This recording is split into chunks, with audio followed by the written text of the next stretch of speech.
Brain of Britain, the nationwide general knowledge contest, chaired by Russell Davis.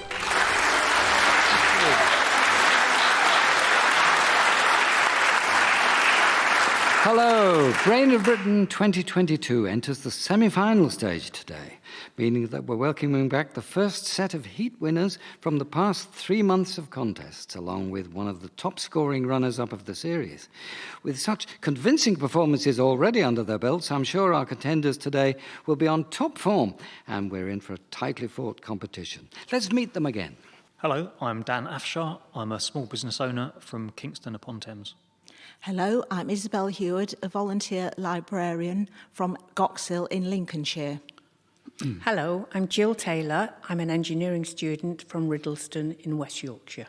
Hello, I'm Ian Wilkinson, a retired advice worker from Hull.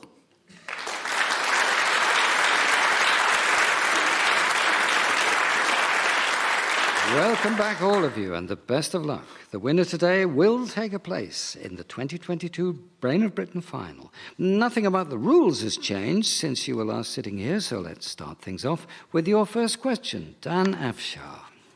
What's the title of the crime novel by the British author Louise Candlish, which won a British Book Award in 2019 and was adapted into a 4-part ITV drama series? Our House? It was Our House, yes. The Avenue of the Americas is an alternative name for which numbered avenue in Manhattan in New York City? Fifth Avenue? No. Isabelle Heward? 42nd? No. Gill Taylor? 12th Avenue? No, it's not. Any more guesses? No. It's 6th Avenue, so you're only one away. Isabelle Heward, you're next alphabetically. Which country would you be in if you were using the currency called the ringgit?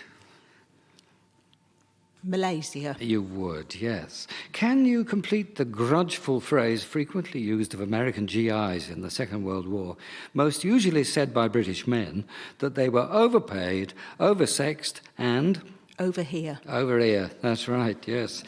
Surpassing the Beatles and the Spice Girls, what is the only act to achieve 4 consecutive Christmas #1s in the UK? Lad Baby. It is Lad Baby, yes, the moniker of YouTube star Mark Hoyle, along with his wife Roxanne, who have raised thousands for Trussell Trust food banks with novelty songs about sausage rolls. In a reversal of the components of its English name, which oceanic fish is known in French as a poisson épais? Sorry, could you spell the second bit? I heard poisson. Poisson épais, E acute P, E acute E. A swordfish. A swordfish, yes. Which American composer, producer, arranger, conductor, winner of 28 Grammys at the last count, has the middle name Delight? Quincy Jones. Is the right answer, yes. 5 in a row and a bonus mark. Well done. By the way, Quincy Delight Jones Jr. didn't award it to himself. It was his father's name before him. Gill Taylor now. Geologists classify rocks into which 3 main groups? Metamorphic, sedimentary, and I can't remember the third one. Dan Afshar. Igneous. Igneous is the third one. You better say the others. Sedimentary and metamorphic. They are, yes. Igneous, metamorphic, and sedimentary. Ian Wilkinson, what is the name of the training facility at the McDonald's Corporation Global Headquarters in Chicago, Illinois, that instructs high-potential restaurant managers, mid-managers, and owner-operators in restaurant management?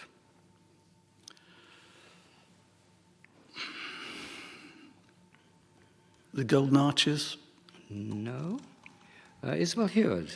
The Ronald McDonald University. No. Dan Afshar? Ronaldstown? No. Yes. Gill Taylor? The Mac University? No. It's called Hamburger University. it's true. More than 5,000 students attend Hamburger University each year, and over 275,000 people have graduated with a degree in hamburgerology. 40% of McDonald's global leadership has attended Hamburger University. And it's not true that you have to be called Patty to get in. So that brings us to the end of round one. Ian Wilkinson and Gill Taylor have yet to score. Dan Afshar 2, Isabelle Heward 6.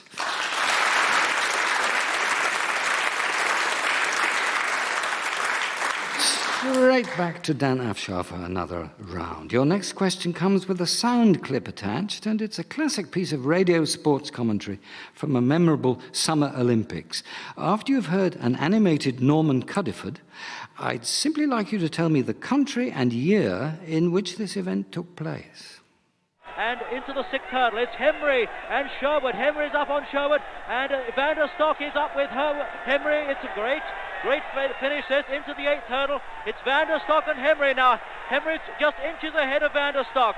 Van der Stock, Pranol is coming into it, but Henry's up by 3 yards. Henry's going to win. He's over the last hurdle. Henry's winning the gold for Great Britain. Henry wins by 4 yards. What a fantastic run. Mexico City in 1968. Exactly right, yes. The commentary was on David Henry's victory in the 400 metres hurdles in 48.12 seconds, a new world record. Henry was also named BBC Sports Personality of the Year a few months later. Which Prime Minister of a Commonwealth country who died in the 1980s was both the daughter and mother of a Prime Minister? Indira Gandhi. Yes, her father was Jawaharlal Nehru and her son Rajiv Gandhi. The consecutive albums of the singer Adele have all been named for the age she was when they were made. The first three were called 19, 21, and 25. What number provided the title of her fourth album, which won Album of the Year at the 2022 Brits? 30? It was 30. Who was the first UK Prime Minister elected after 18-year-olds were given the right to vote?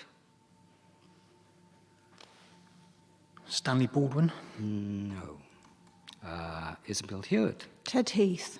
Edward Heath is right, yes. Ironically, the law lowering the voting age was brought in by a Labour government. The Representation of the People Act 1969 lowered the age with effect from 1970, and that was the year Heath won an unforeseen election victory. Isabelle Heward, it's your turn. 2022 is the 30th anniversary of the release of the hit song Achy Breaky Heart by the country singer Billy Ray Cyrus. The music video for the song considerably assisted the explosion into the mainstream of what form of dance? Line dancing. It was. From December 1974 until he left office in January 1977, who was Gerald Ford's vice president? Nelson Rockefeller. That's the one, yes. William Blake's poem Beginning and Did Those Feet in Ancient Time, known to us best now as the hymn Jerusalem, is based on the legend that Jesus paid a visit to Glastonbury during his untraceable years. Who was Christ's supposed companion on that journey? Joseph of Arimathea. Yes, he was a tin merchant, and he's said to have visited England once already on his own account to visit our tin mines. Voiced by Eleanor Audley, the villainous Lady Tremaine is one of the central characters in which classic original Disney animation? 101 Dalmatians. It was not, I'm afraid. Gill Taylor? The Lady and the Tramp? No. Yes, Ian Wilkinson. Pocahontas. No. No more. No. It was Cinderella. Cinderella's stepmother in the 1950 film. Audley was also the voice of Maleficent in Sleeping Beauty, 1959. Gill Taylor now. In which 13-part BBC television series, first broadcast in May 1973, did the mathematician Jacob Bronowski travel around the world in order to trace the development of human society through its understanding of science? The Ascent of Man? Yes, marvellous series, commissioned by David Attenborough, the controller of BBC Two at the time. I wonder what happened to him. When video footage emerged on social media in 2022 of a woman named Sanna Marin dancing at a party, it gained an unusual amount of worldwide coverage. Why was this? She's the Prime Minister of Finland. Yes, she took office in 2019. Her uninhibited dancing raised suspicions of drug use against her, so she took an immediate voluntary test, which was negative. Fleet Lagoon, near the village of Abbotsbury in Dorset, is the location of a 25-acre wildlife habitat that is the only place in the world where it is possible to walk through a colony of which nesting birds.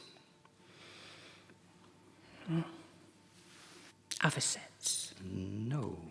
Isabelle Heward? Mute swan. Mute swan is the exact answer. Yes, swans would have done, but mute swans is it. Ian Wilkinson's turn. The television comedy series The Likely Lads was first shown on BBC Two in December 1964. Set in the northeast of England, it starred James Bolam and Rodney Bewes as which characters? Bob and Terry. Yes. Can you provide surnames? Ferris and Collier. Precisely. Terry Collier and Bob Ferris. Well done, well remembered. In May 2022, what carefully chosen meringue-based dessert did Jamie Oliver use in his protest outside Downing Street against the government's decision to delay implementing parts of its obesity strategy? Eton Mess. Eton Mess. The original version of the famous Four Yorkshiremen sketch was featured in the 1960s comedy series At Last the 1948 Show, in which the four Yorkshiremen were played by Tim Brooke-Taylor, John Cleese, Marty Feldman and Graham Chapman. But which well-loved comedian who died in 2022 made a fleeting appearance in that sketch as a wine waiter?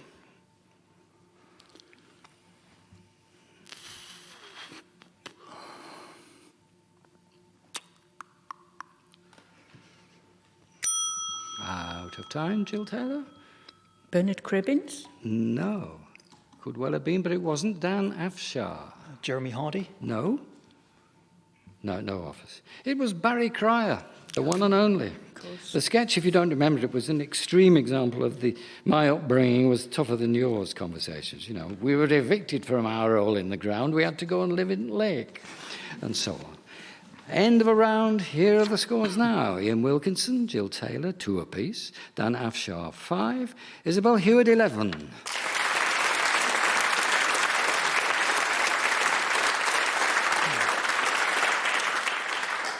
I almost hate to break the tension, but it's time for our interlude, which we call Beat the Brains. Our contenders can sit back for a few minutes and work as a team to tackle 2 clever questions which have come into us from a listener. Today we've chosen questions from Soren Rodman in Bangor in County Down, who was persuaded to write to us because he says he was on the point of writing down some question suggestions to send us last year when he suddenly heard us asking the very question he'd thought of. We must have read his mind. Perhaps you can read Soren's mind and deal with the questions he sent us this time round. Here goes with the first one. You'll have heard of the surveyors and astronomers Charles Mason and Jeremiah Dixon, best known for resolving a boundary dispute between William Penn and Lord Baltimore, which resulted in the Mason-Dixon line in the USA. However, this wasn't their first undertaking as a partnership. They had previously worked together in 1761 on a mission to the Pacific Ocean to observe what? Is it going to be something like transit of Venus? Halley's Comet, is that Halley's Comet? Yeah.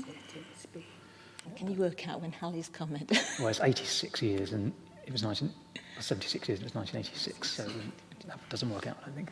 Okay. So, you're thinking eclipse? I thought transit of Venus sounded more exciting, but it's a long way to go for an eclipse. There are an awful lot of eclipses, but... The transit of Venus. Is the right answer. Yeah, well done.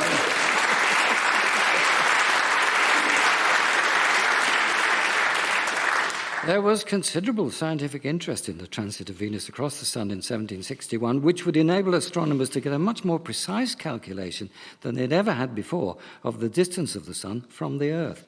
Okay, here's Soren's second question. In New Jersey in 1787, the American physician Caspar Wistar made what's thought to have been the first recorded discovery of what?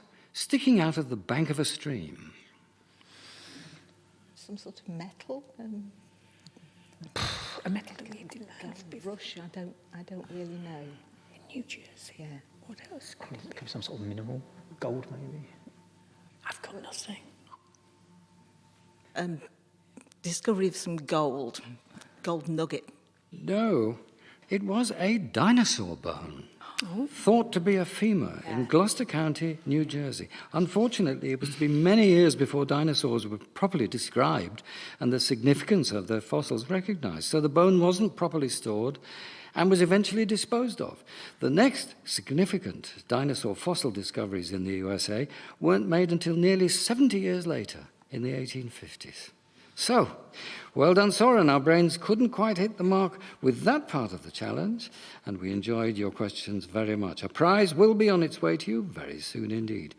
And we don't send anyone away from a contest here at the Radio Theatre without a prehistoric roar of applause.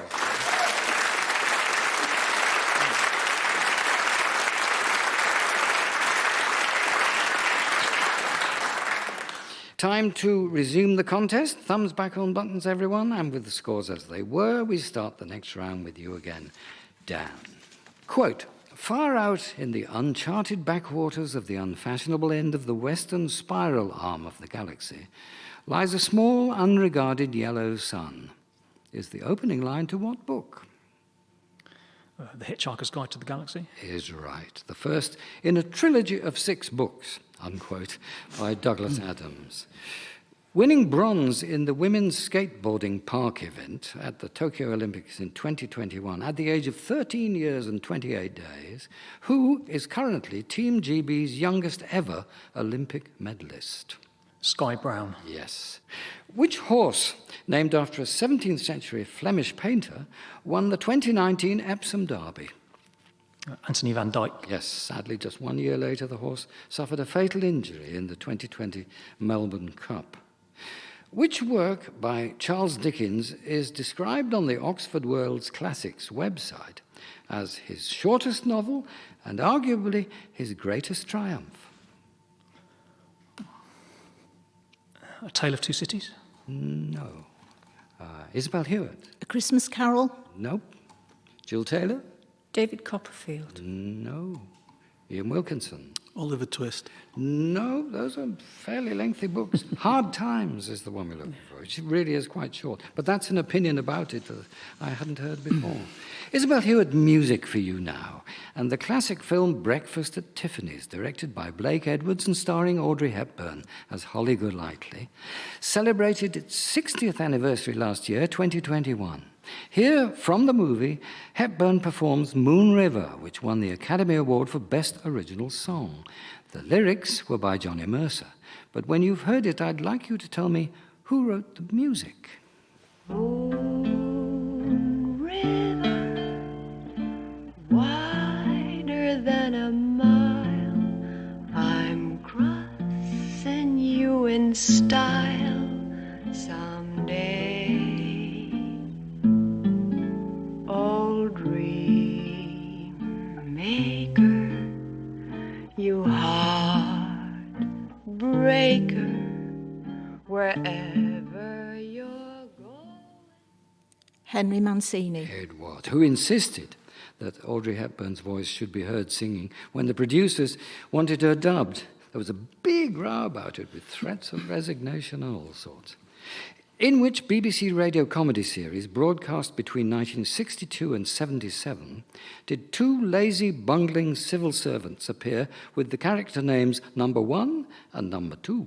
The Men from the Ministry. Yes. Number 1 was originally played by Wilfred Hyde-White and later by Derek Guyler. Number 2 was played by Richard Murdoch. In some versions of the character list found at the beginning of Shakespeare's play The Tempest, which character is described as a drunken butler? Caliban. No. Gill Taylor? Ariel. No. Dan Afshar? Prospero. No. No. His name was Stefano. Not to be confused with Trinculo, the king's gesture. They were both Rather drunken characters, actually, I think. Gill Taylor's go now. What word links the names of railway stations in Bath, Cheltenham and Droitwich? I can't remember. Okay, who does? Dan Afshar does. Spa. Spa, right, Bath. course. Bath Spa, Cheltenham Spa and Droitwich Spa. They're all, of course, English spa towns, with the railways traditionally a popular means of reaching them. And it's your question, Ian Wilkinson. The subject of a celebrated painting by Joseph Wright, an orrery named after a nobleman of the 18th century to whom one was presented, was a mechanical device or working model representing what? It's a clockwork model of the spheres, the planets. Yes, the solar system, yes. The movement of the planets around the sun, yes. Funkadelic and Parliament are two of the groups led by which maverick American musician and record producer, born in 1941? George Clinton. You're right. According to the crowdsourced pub tracker Pubs Galore, what was the most common pub name in the UK in 2021? Red Lion. It was.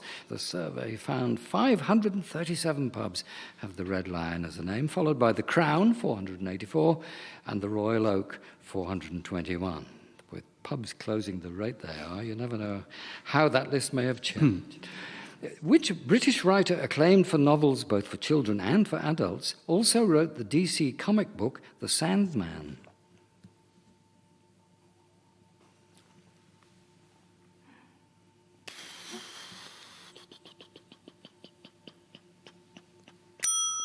Out of time, and Gill Taylor knows? Neil Gaiman. It was Neil Gaiman, yes, the subject of a new Netflix series which appeared in the summer of 2022. On graduating, Gaiman worked as a freelance journalist before earning his first author credit for a paperback biography of the pop music group Duran Duran in 1984. End of that round. Gill Taylor, 3 points. Ian Wilkinson, 5. Dan Afshar, 9. Isabelle Heward, 13.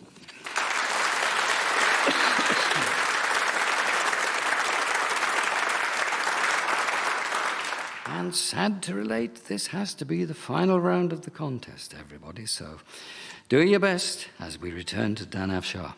The English FA Cup celebrated what significant anniversary in 2022? 150 years. Yes. The extinct trilobite species whose fossils were discovered in the Fillmore Formation in Utah, given the names Bathyurina hukai, Bathyurina curtisi, Bathyurina morrisi, and Bathyurina sumneri, are named after the 4 members of which influential Manchester rock band? The Smiths. No. Yes, Ian Wilkinson. Oasis. No. Gill Taylor. Sorry. Happy Mondays. Nope. No more tries, no. It was Joy Division, after Peter Hook, Ian Curtis, Stephen Morris, and Bernard Sumner. Isabelle Heward, the names of which pair of biblical characters are used as a substitute for the word believe in certain Cockney rhyming slang phrases? Adam and Eve. Yes, as in, would you Adam and Eve it? In 1992, the former Prime Minister Margaret Thatcher was appointed to the House of Lords as Baroness Thatcher of where? Kesteven. In Lincolnshire. As the Penguin Book empire expanded in the 1930s and 40s, it added several sub-series or imprints named after other birds with names beginning with P. Can you give me any 2 of those bird names? Pelican and Puffin. Pelican books with factual ones, Puffin books for children, and there were also ptarmigan books, P-T-A-R-M, which included volumes of general knowledge questions arranged in quiz form. Luke Jennings is perhaps best known as the author of the Villanelle novels, the series of books upon which the TV drama Killing Eve is based. But he was also a critic for The Observer for 13 years, specializing in which art form? Painting. Not painting, I think I know. Dan Afshar? Dance. Dance, ballet, yes, you're right. Gill Taylor, we move on to you. 2022 marks the 50th anniversary of Aretha Franklin's Grammy Award-winning live album, Amazing Grace, recorded at the New Temple Missionary Baptist Church in Los Angeles. The words of the title song were written in 1772 by an English poet and clergyman. After you've heard from Aretha, I'd like you to tell me his name.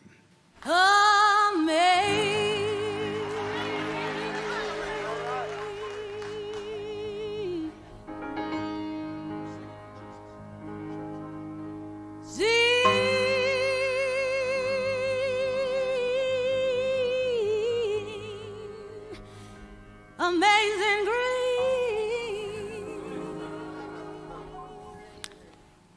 Afraid not? No, okay. Ian Wilkinson? Charles Wesley? No, it wasn't. Isabelle Heward? John Newton. Absolutely right. It was John Newton, a slave trader turned abolitionist. Newton wrote the words from personal experience after his conversion to the religious life. He also wrote the hymn, Glorious Things of Thee Are Spoken, which is quite a different experience. And Ian Wilkinson, it's your go. Sometimes referred to as the Lost Beatle, his story related in the movie Backbeat. Stuart Sutcliffe was a painter and musician who at one time played which instrument in the Beatles? Bass guitar? It was. He left the group in the summer of '61 and died tragically less than a year later. Launched in February 2022, The Rest is Politics is a podcast hosted by former Downing Street Director of Communications Alistair Campbell and which former Conservative Cabinet Minister?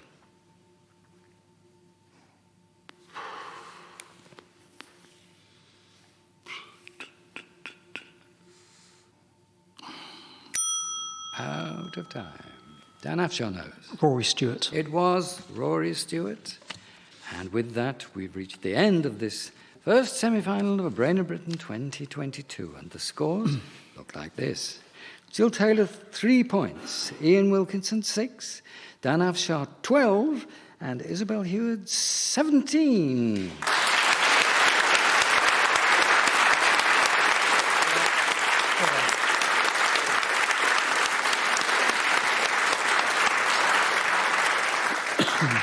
Very well done, Isabelle Heward. We'll see you again in the nail-biting final next month. And thank you, the other 3 of you, for your brilliant performances across the series.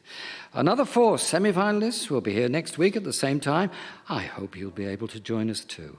Until then, from us all, goodbye.